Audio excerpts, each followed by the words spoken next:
বড়ফুদ মেগারগাঁও ফৌজিয়া মাদ্রাসার উদ্যোগে আয়োজিত আজকে এই প্রতিবাদ সভা, উক্ত প্রতিবাদ সভায় দলমত নির্বিশেষে উপস্থিত হয়ে ইমানি দায়িত্ব পালন করার জন্য অনুরোধ করা যাচ্ছে। আজকের এই মানব প্রতিবাদ সভায় সভাপতিত্ব করবেন বড়ফুদ মেগারগাঁও ফৌজিয়া মাদ্রাসার সম্মানিত মুহতামিম বর্ষিয়ান আলেমে দ্বীন হযরত মাওলানা শায়েখ আব্দুল করিম সাহেব বড়ফুদি। উপস্থিত রয়েছেন প্রখ্যাত ওয়াইজ হযরত মাওলানা মুফতি তাজউদ্দিন আহমদ জালালাবাদী সাহেব। উপস্থিত রয়েছেন হযরত মাওলানা শায়েখ আলাউদ্দিন সাহেব। উপস্থিত রয়েছেন অত্র এলাকার মুরব্বিয়ান, যুবক, তরুণ এবং ছাত্র ভাইরা।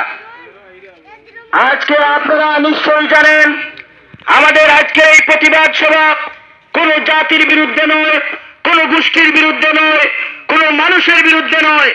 আজকের এই প্রতিবাদ সভা হচ্ছে মুসলমানের ইমানি দায়িত্ব পালন করার প্রতিবাদ সভা। আজকের এই প্রতিবাদ সভা হচ্ছে মুসলমানের প্রথম কিবলা আল আকসাকে মুসলমানের দখলে পুনরুদ্ধার করার প্রতিবাদ সভা হচ্ছে আজকের এই প্রতিবাদ সভা।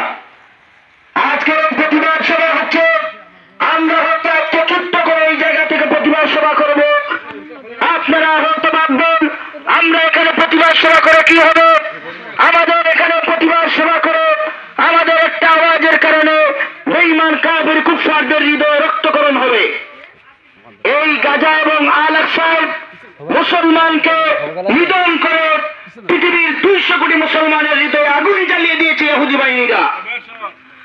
আজকে গোটা পৃথিবীতে মুসলমানদের মুখে কি আওয়াজ হচ্ছে, গাজা এবং ফিলিস্তিনের মুসলমানদের উপর হত্যা বন্ধ করতে হবে।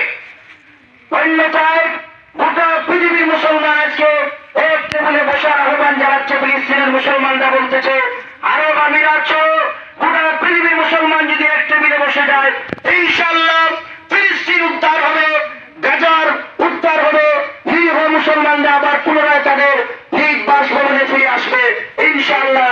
এটা আমাদের দাবি। পৃথিবীর 200 কোটি মুসলমানের মনের এবং হৃদয়ের দাবি হচ্ছে আল আকসাকে পুনরুদ্ধার করা। আপনারা জানেন শুধু আল আকসায় হামলা করা হয় নাই, আমাদের পার্শ্ববর্তী রাষ্ট্র ইন্ডিয়াতে